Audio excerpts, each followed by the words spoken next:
that's more. Then you get a distribution of possible NPVs, and then you see, you know, at what level of confidence you get positive NPV. For example, if 90% of the simulations you get positive NPV, you have a lot of confidence in that project. But if you have positive NPV only in 40%, I'm not that good with it. It's similar to doing hypothesis testing. Now, given all of this, I'm going to actually make an argument that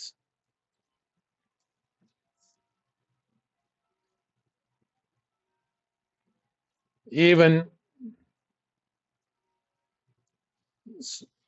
some negative NPV projects should be accepted.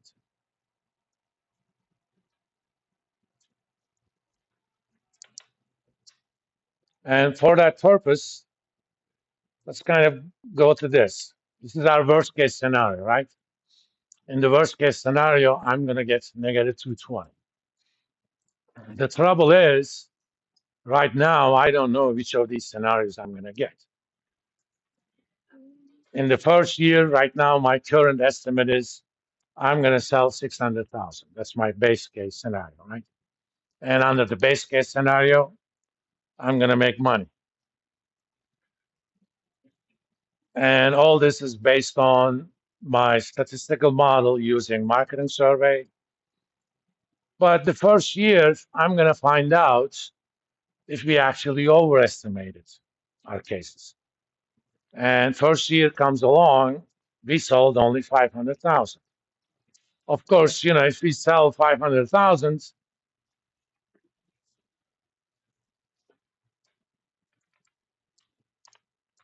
I'm going to revert everything back to base case scenario.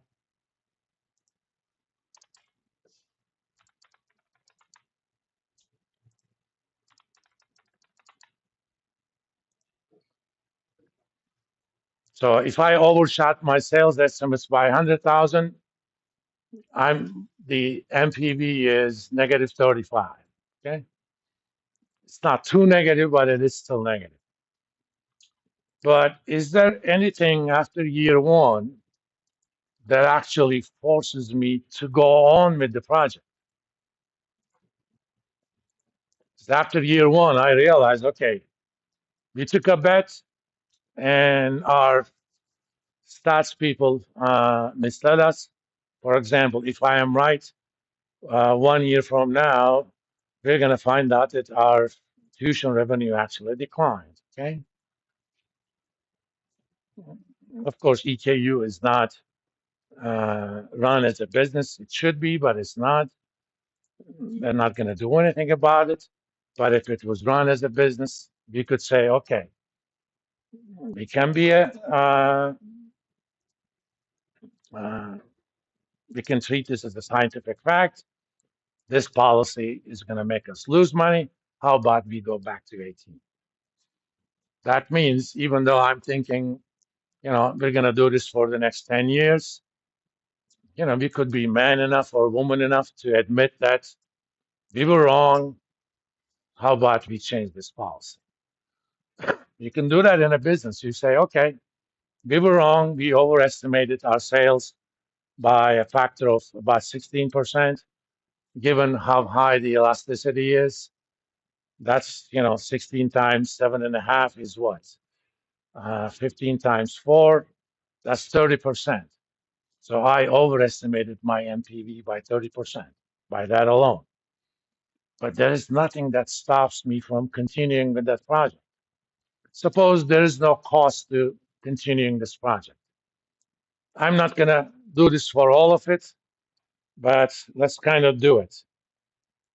So after year one, I'm going to say, I'm going to close down everything. Okay. Two things are going to change. One, I'm going to get that change in net working capital at the end of year one, and I'm going to get the salvage value at the end of year one as well. Suppose I could sell it at 400,000 at the end of year one, not 4 million.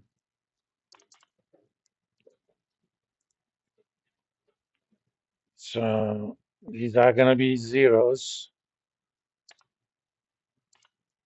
I'm just going to delete them. This is going to, why is that 700? Oh, this is going to be negative of that. Ignore these. And that's going to be negative of that. I mean, MPV is still negative. Let me see.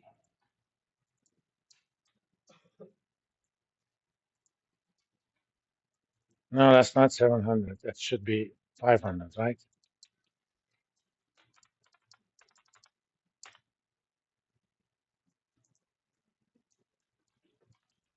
I mean, in this case, if I continue with the project, it gives me an MPV of negative 19,535. But if I abandon the project, let's undo all of these.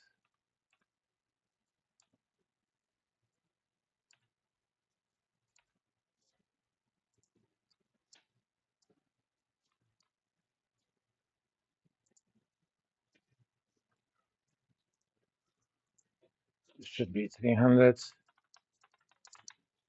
This should be 500. That's going to remain the same. In this case, even at 500, it has a positive MPV, so I should go ahead. But sometimes NPV of stopping the project is higher than NPV of going with the project. That means I'm reducing possible future losses. Uh, Again, in upper level classes, we kind of look at it.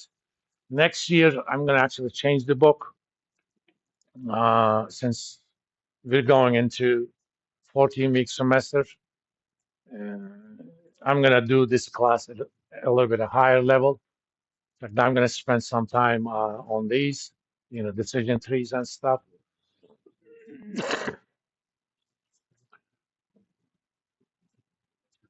So but in some of the cases, instead of 600, I'm going to be selling 700.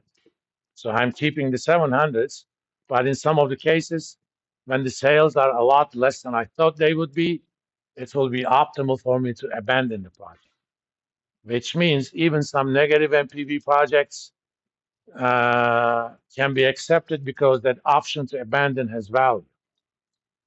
That's reduction in the loss I would have in the bad case scenario. Uh, uh, times its probability is the value of that option. So option to abandon has value, and that's not the only option I have. These are called managerial options.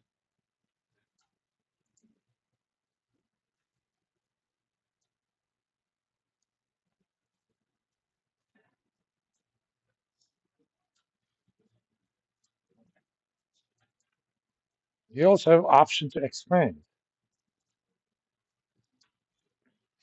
Think about NVIDIA. As you know, they're making crap loads of sales. When they started this project about 5 years ago, they probably did estimates. I mean, nobody knew what even AI meant. Even now, nobody knows what AI means. Technically speaking, whatever they're doing is not AI. AI means you have a computer program that is self-conscious, can rewrite its own code other than the base code. You guys know anything about Isaac Asimov? Uh, 3 rules of robotics: do not harm the humans and stuff. That kind of stuff. If you guys watch the movie I, Robot, you can see it over there. It's one of the good Will Smith movies. Uh, was that I, Robot? Yeah, I think so. And it's self-conscious. It knows that it exists as a separate entity. And right now, none of these AI systems would pass Turing's test. Turing is one of the fathers of modern computing, Alan Turing. In fact, they had a biopic of his life about 2, 3 years ago. He was the guy who broke the Enigma code of Germans during the Second World War. And Germans thought they were sending, coded signals to their subs or planes all the way. British were actually reading that code. And Alan Turing was one of the reasons why Britain won the war on the air, because they knew exactly what Germans were going to do. Even the planes of those days, that was a big advantage. Of course, after the war, just because he had different preferences, he was kind of treated rather unfairly, and he ended up killing himself. That's what we do to people. We're humans. We use them and we discard them. When NVIDIA did this, they figured out it's going to be a profitable thing. I don't think even in their wildest dreams, they knew it was going to be this successful. Well, what did they do when it was successful? The first things they came up with the NVIDIA GPUs, you could support machine learning models that allowed up to maybe 1 million variables. Now you can handle up to 1 trillion variables. That's a lot of matrix algebra. I mean, I know a lot about these things.